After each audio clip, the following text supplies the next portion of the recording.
So I'd like to welcome all of you here, and I appreciate your patience with this cozier room. But we've had the pleasure to have Jillian Fielding provide a portion of her defense thesis to us, and it's only been possible through Skype. She's in Nova Scotia. Her defense didn't get scheduled for this month, so we're making this work. So, all right. We'd like to introduce you to Jillian Fielding.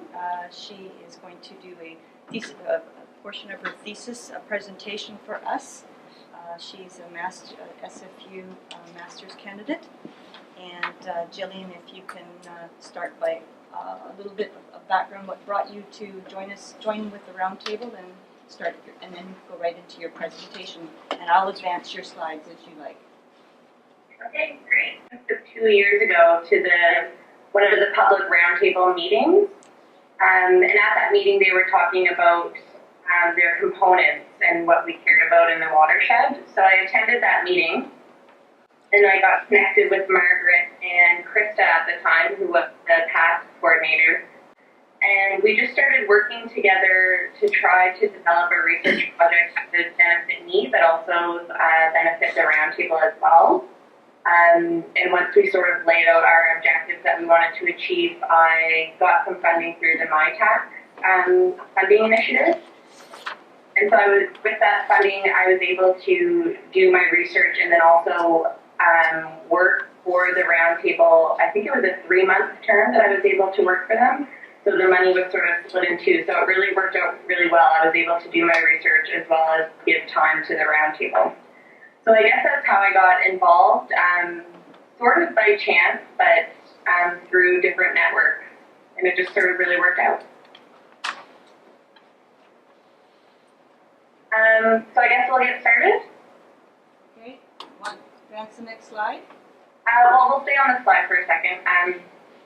So before we get started, I just wanted to thank everyone for participating in this project. Everyone that I was able to interview, I really wouldn't have been able to do it without you guys. And I feel like you guys were really cooperative and you really supported me through this and given me lots of your time. So I really just wanted to extend my gratitude, and also for your patience with me in providing some results for you. So I'm really happy to be here today. I'm sorry I couldn't be there in person, but we got to do the best that we can. So I think there's some people in the room who probably haven't seen any of my research yet. So I'm going to start with just a quick overview of my research, and then we'll get right into the results. So we can go to the next slide, Margaret. So my research objectives for this presentation, I'm going to focus on the first 3. The development of an integrated watershed management evaluative framework. And those are incorporated in the handouts that Margaret gave you with the criteria and then indicators. That was my first objective. Second is to perform a process-oriented evaluation of the Roundtable's planning process, and then also generate some recommendations based on the evaluation as you guys move forward. And the last 2 objectives I'm still working on right now, and it's really looking at the role of the Open Standards Framework in a broader context for watershed management, and specifically using the open standards by community-based groups. And I'm hoping that I'll be able to identify some strengths and weaknesses of using that framework. Next slide. So for my methods to achieve the first objective of developing this framework that I'm using to evaluate your planning process, and hopefully it can be used to evaluate other similar initiatives planning processes as well. So in order to develop this framework, I used 3 different sources of academic literature. The first was largely literature published by an organization called the Global Water Partnership. And they really developed some internationally recognized best practices and standards for integrated watershed management. So that's incorporated into the framework. And then since one of the Roundtable's goals is to facilitate collaborative planning around the watershed, I wanted to draw on that literature as well and be able to include it in the framework. And so at Simon Fraser University in the Resource and Environmental Management Department, there's actually a collaborative planning lab. And this lab has produced a set of best practices for collaborative planning specifically in BC. So that's incorporated into the framework. And then, since the Roundtable is a community-based organization, I wanted to incorporate literature that was concerned with the adaptive governance for community-based management. I really wanted to grasp that section because it wasn't quite necessarily covered in the collaborative planning or the integrated watershed management literature, and it's something that's new and something that we have to look at in these types of organizations. So from that literature, that's really where all the criteria and indicators come from that you see in those tables. And I narrowed them down into 4 broad categories, which are collaborative planning, holistic approach, authority and control, and then learning and adjusting with experience. So in total, there's 24 criteria and 51 indicators, and I went through all of these during the evaluation. But today, since that is a lot of information, today I just sort of picked out a few that were really important to me and that caught my eye. That'll be probably the most, where my recommendations are generated from. But I do have all of the information, so I can send it to Margaret if anyone wants to take a further look at all of them. Okay, so next slide. So my data sources for the evaluation, they largely came from interviews with core committee members, and I was able to interview 13 of the 18 members. And from that group, I was able to get representatives from various levels of government, as well as industry, nonprofit, and also local stewards. So the interviews were approximately an hour to 2 hours in length, and they were mostly semi-structured and open-ended questions.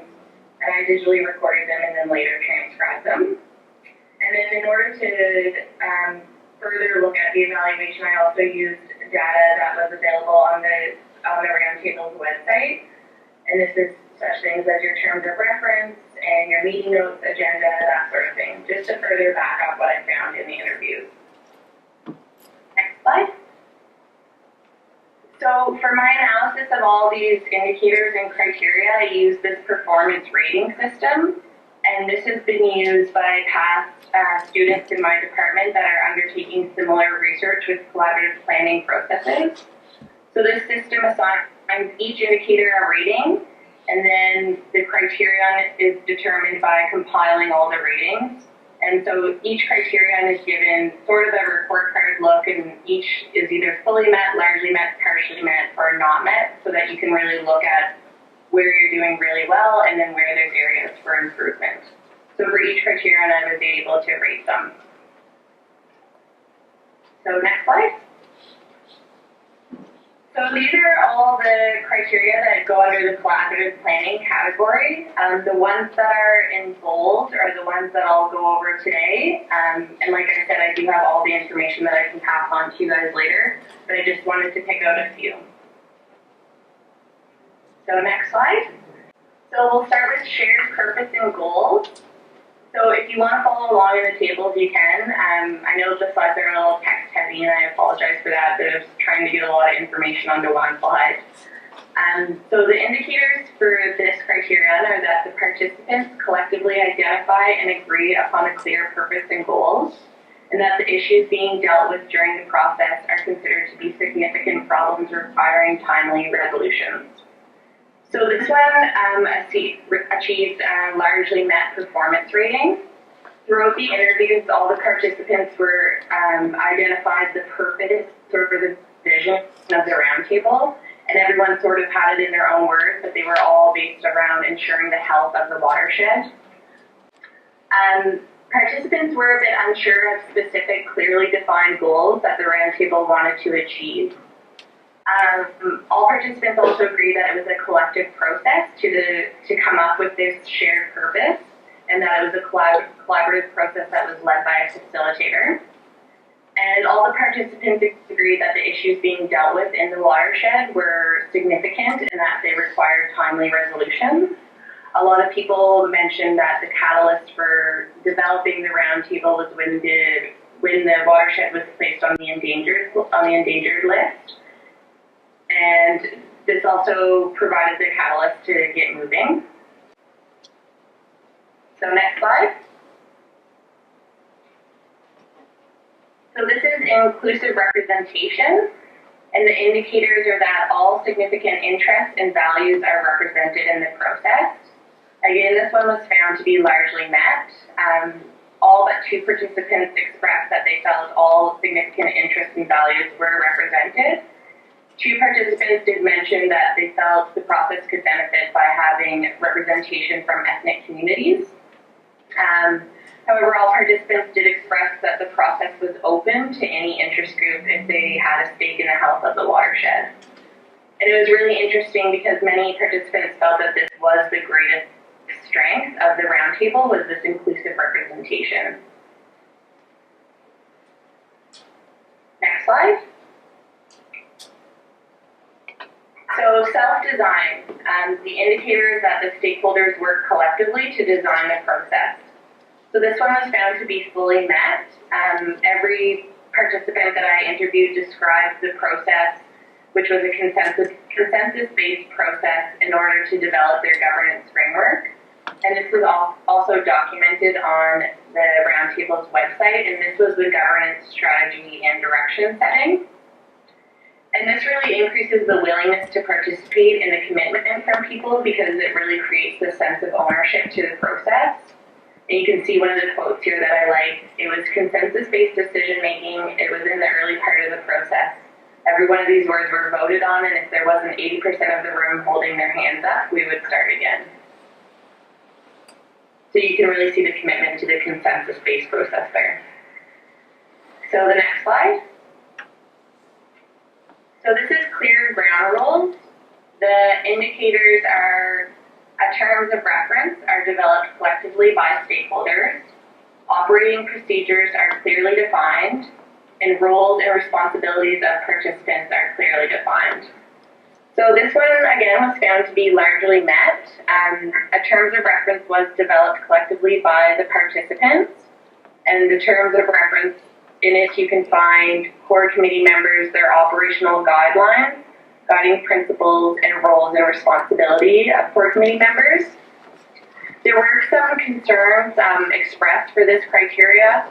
One was the formation of task groups. Some people felt that within the task group there wasn't an exact process to follow to ensure that all interests that should be within that task group are represented. And some people felt that that everyone that needs to be there should be there. Otherwise, it shouldn't be for the task group, and it should be a project of the entire committee. So that was one interesting thing. 2 was the time commitment of core committee members. People expressed that the range of duties were made fairly clear, but the level of time commitment was not necessarily clear. And 3 was the process for replacing core committee members. Some people expressed that there wasn't a clearly articulated process for replacing members.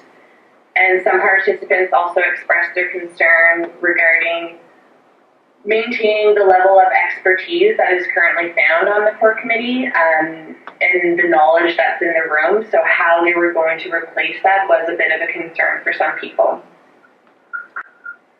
So next slide. So this is conflict resolution techniques. This one was found to be fully met. And the indicators are that consensus-based conflict resolution techniques are designed early in the process, and then they are applied when required. So again, this one was found to be fully met. All participants were on the same page, indicating that the roundtable uses a consensus-based approach. And a lot of people alluded to the 80% rule, which is expressed in the terms of reference. But a lot of people said that they didn't necessarily have to remember having to use this rule very much. But it was noted that during the visioning process in the governance framework, it has been used. So it's good to know that there is a rule and that it's there if it comes down to needing it. But it's also great that you guys don't really seem to need to use it that much. So next slide. So this is mutual trust. This one was found to be fully met, which is excellent. The indicators are that there's open communication about participants' perspectives and interests is encouraged throughout the process. Participants demonstrated clear understanding of one another's interests, and relationships amongst participants improved during the process. The results for this is that your guiding principles encourage open communication, so it's in writing that that's one of the main priorities of the core committee. A lot of participants also expressed how being part of the roundtable has really given them the opportunity to understand each other's views and understand other interest groups, their motivations and why they're there, and really just an opportunity for learning about one another, which wouldn't have necessarily happened if there wasn't this body with this such inclusive representation. Again, some people found that the greatest strength of the core committee was the ability to foster these relationships with different sectors. And interestingly, a lot of participants highlighted specific examples of relationships with people that they've had and how that has improved throughout this time and how their perspectives have changed as well. And a lot of people mentioned that BC Hydro's water use planning process was a catalyst for building this mutual trust. A lot of people mentioned that members of the core committee were also part of the BC Hydro's water use planning process. So they've known each other for a long time. They've been at a lot of meetings and they understand each other's points of view. So really this longevity and commitment of the participants and this history of working together really helped build this mutual trust. Next slide. So reasonable expectations is the next one, and this is a really big one in the literature, and I was really thrilled to see that it was fully met in this group. And I think it does sort of loop back to having that shared purpose and vision. The indicators for this one are that participants' expectations are reasonable and realistic, given the goals and objectives of the process, and also that expectations are compatible with broad societal goals. So every one of the interviewees expressed an expectation of what the roundtable would achieve that aligns directly with the goals and objectives of this process. And you can see some of the examples there that people, when I asked them what you expect the roundtable to achieve, these were some of the answers. So nothing that jumps out as really crazy or interest-driven. They were all really based around moving forward with the roundtable and getting the best action for the watershed and for the community as a whole, which is really great. And no participants expressed expectations that went against broad societal goals. Okay, so the next slide. This is the next category of criteria, has to do with issues around authority and control. So there's 3 criteria here, and I think these ones are really interesting for this group in particular, so I'm going to go through all 3 of them. So next slide. The first one is capacity. And the indicators for this one are based around human resources, financial resources, and technical resources. So this one was largely met. Human resources, a lot of people really discussed how one of the main strengths of the group is the expertise that's in the room. 2 participants felt that the process could be better served if there was more participation from the province and BC Hydro. However, a lot of people alluded to the fact that they knew that this was a capacity issue, largely for these 2 organizations, and also that recently participation has been increasing. But people really understood that it was a capacity issue there. And so for financial, this is a given that many people stated that the primary challenge of the roundtable was having this stable and reliable finances. And for the roundtable specifically, this is especially in terms of the operational-based support. So, I mean, we remember that time where we didn't have money to hire a coordinator and just sort of how that placed the burden on other core committee members to sort of pick up what the coordinator normally would do. So a lot of people discussed how this was sort of the primary challenge, having that stable and consistent funding. And I mean, this is an issue for any collaborative-based group, really, so it wasn't really a surprise there. Technical resources, scientific and local knowledge everyone felt was sufficient and was used to make well-informed decisions. People did mention that there was a gap in information when it came to the spiritual and cultural values, as well as recreation. Next slide. So legitimacy and political influence is the next one, and this one was partially met. I found this one pretty interesting. The indicators are, one, the process generates the consensus around a vision, which is supported by all the stakeholders, and that was done. That was part of the community engagement and visioning process, where consensus was achieved around a common vision, and it was supported by all the stakeholders and supported by the broader roundtable. So that helps with legitimacy. The second indicator is that the organization is viewed by stakeholders and the broader public as a leader in watershed planning. And the roundtable is definitely viewed as a leader. One reason for that is they're the first to use the open standards in developing a watershed management framework in Canada. So it's really a unique process that has gotten lots of attention. And they've also been recognized regionally in BC, especially with their governance structure framework. So that also gives a lot of legitimacy to the process. The third indicator is that there's a legislative mandate in place which gives the roundtable authority to govern the resource, and we know that that's not the case for this particular process. And the last indicator is that the process and plan includes the availability of necessary policy tools required to achieve the goals and objectives. And again, that isn't found in this particular instance, and that's because the roundtable is not an authoritative body. But the really interesting part is, although there is no legislative mandate or you guys aren't an authoritative body, you still have that legitimacy and political influence, and a lot of participants expressed that the combined influence of the group was very great. And this was largely because of various different levels of government being represented and participating and being committed to this process. So it really gives the other people an incentive to roll up their sleeves because they think that their input has more of an effect in terms of reaching government. So next slide. So this sort of leads into the next one here, the multi-jurisdictional cooperation. So the indicators for this one is that all government agencies with jurisdictional authority in the watershed are represented. Then the second indicator is that all of those authorities are also participating. So this was found to be largely met. As I already mentioned, there's broad representation. There's from various levels of government. We see federal, provincial, regional, municipal, and First Nations. The participation was a bit of a different story. There were, again, as I mentioned before, some irregular participation. Some people, again, many people acknowledge that this was due to a capacity issue.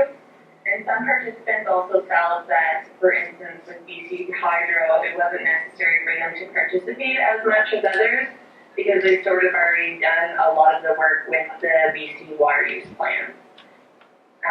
There was also some concern around First Nations participation. Recently, people mentioned, and when I say recently, I mean in March, when I was doing these interviews, so a lot may have changed since then. But with the commitment of Craig Orr as the second seat, that is really showing the strong commitment from the First Nations. Okay, next slide. So this category is the holistic approach category. There's 4 criteria here, and I'm just going to focus on 2 of them, which is the integration and then diverse knowledge sources are used. And so this category really focuses on the watershed plan itself specifically. So we'll go to the next slide. So the use of diverse knowledge sources. So this one was found to be partially met. The indicators are that high quality natural and social science is used, as well as local knowledge and traditional ecological knowledge. So again, is used in the watershed management plan in order to inform decision making. So there was various examples given of high quality natural science that was happening to inform the watershed plan. And a lot of people alluded to that the natural science really forms the basis of this plan. The social science side, since you guys have a lot of the human well-being components, you really created space to incorporate the social sciences. As I mentioned before, there was the mention of the data gaps existing with their recreation and also cultural and spiritual values. But especially with the cultural and spiritual values, it's bound to happen that there's going to be data gaps because this is a very new area of science that's just starting to happen, and especially it being incorporated into a watershed plan. So that's just something that you have to work with. Local knowledge, a lot of people express that there's an extensive amount of local knowledge, especially within the core committee. And if it wasn't found in the core committee, also getting the feedback from the public roundtable events really captured a lot of this local knowledge. And then for traditional ecological knowledge, people felt there was room for improvement to be able to incorporate this type of knowledge within the watershed plan. And just wanted to mention that as I was looking at the open standards, it really helps facilitate this use of a variety of different knowledge sources. So it's really been an excellent avenue to be able to do this sort of thing. And next slide. So this is the integration criteria, and this was found to be fully met. The indicators for this are that the plan considers interactions between water and land-based resources, also between water and economic development, and water and social development.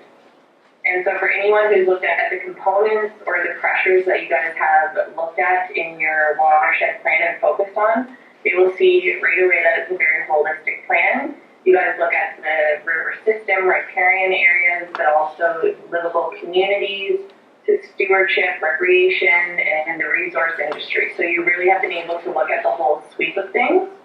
And then again, really highlighting the inclusion of the cultural and spiritual values aspects as well.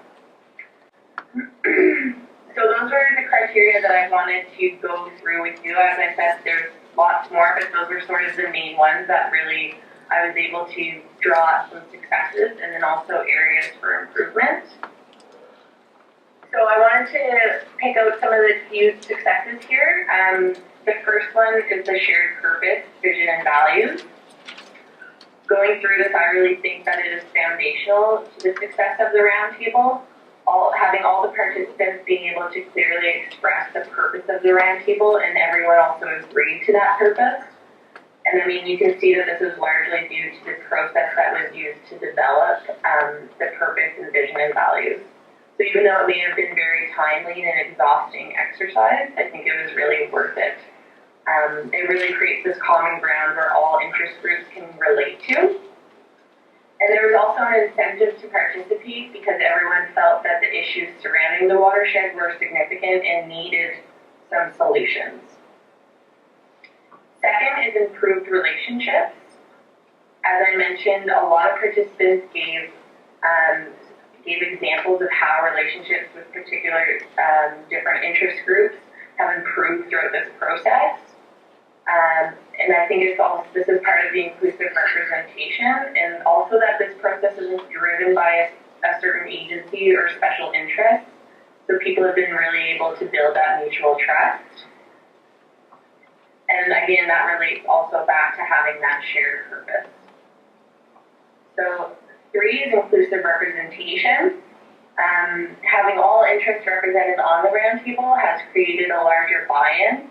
And this is especially important with all levels of government at the table. And this, in particularly, has really helped with increasing the legitimacy and also the political influence that the roundtable can exert. Self-design as well is a huge strength.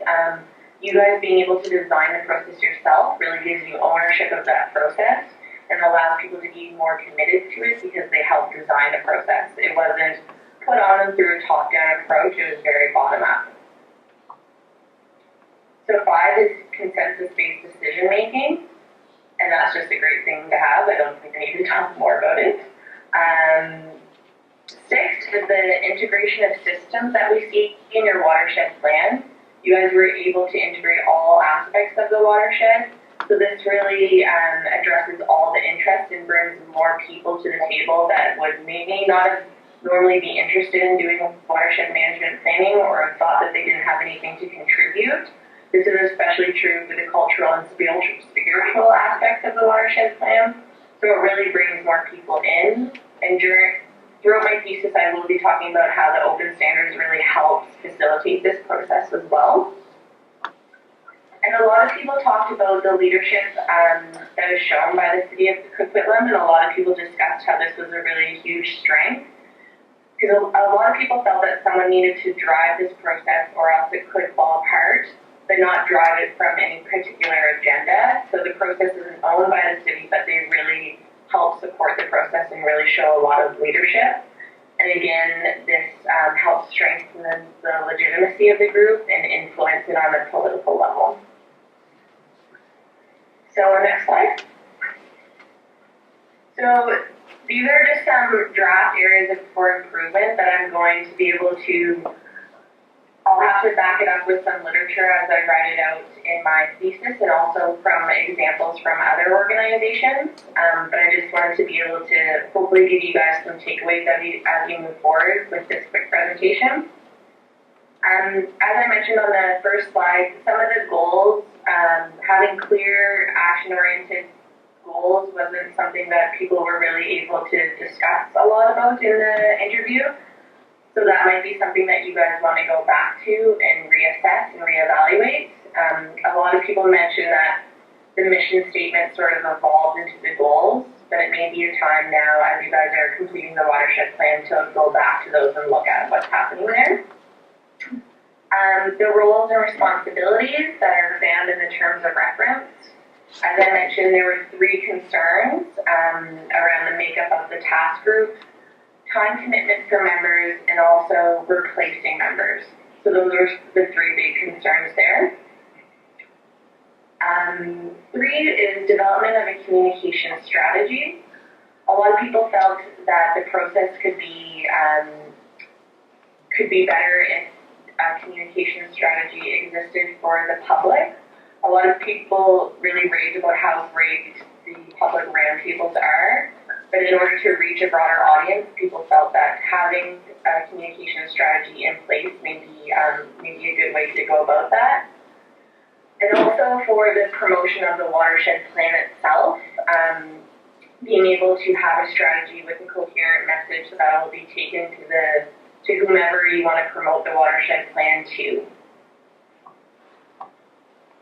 In capacity, financial implications, this is, as I said before, this is sort of a broader issue of funding agencies itself.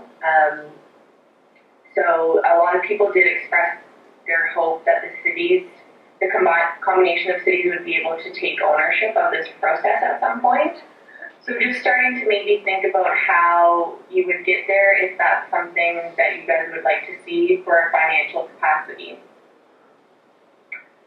And authority and control is the last area for improvement. Many participants expressed concern over the uptake of the watershed plan by municipalities. But as we've gone through some of the criteria, there's extensive multi-jurisdictional participation and commitment on the roundtable. And so that's really enhanced the combined influence of the group. So a big challenge is to be able to maintain that support.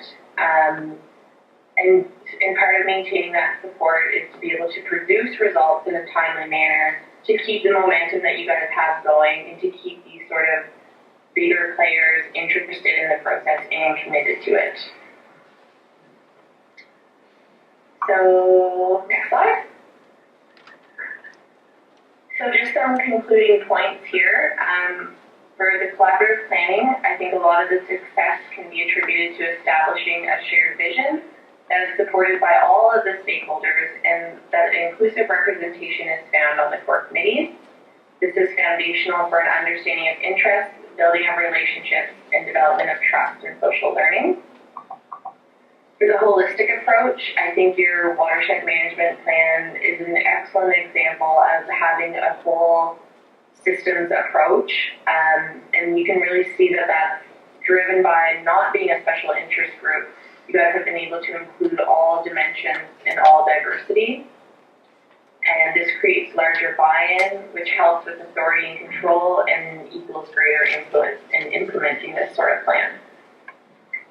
And authority and control, although you guys have no formal legislative power, you've already demonstrated your combined influence. And again, I think this loops back to stemming to that common vision, the multi-jurisdictional representation and participation, and also commitment to the process. So last slide. So these are sort of my next steps of where I'm going. Unfortunately, I wasn't able to evaluate the criteria under the category learning and adjusting with experience. And I felt like what I presented to you today was a lot of information, and I didn't want to bombard you with too much. So that's my next step. And then I'm also going to start looking at the open standards in that broader context. And I'm hoping to be able to produce a final report for you guys. And I'm hoping that that'll be done in the spring. And it's something that you guys could put on your website and also use for funders, being able to say that you were evaluated, and these are the results of your evaluation and how you're improving and some of your successes. So I hope it will be something that's really useful to you guys. So that's all I have. Thank you. Wow.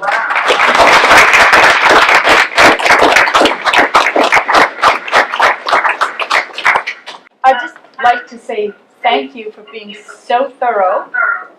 It was really helpful. And some of the things that you've identified, I would say I think we identified and have actually moved towards, which I think is really interesting. So thanks again. Great job. Looking forward to the next steps and working with you on them. Thank you again. Here.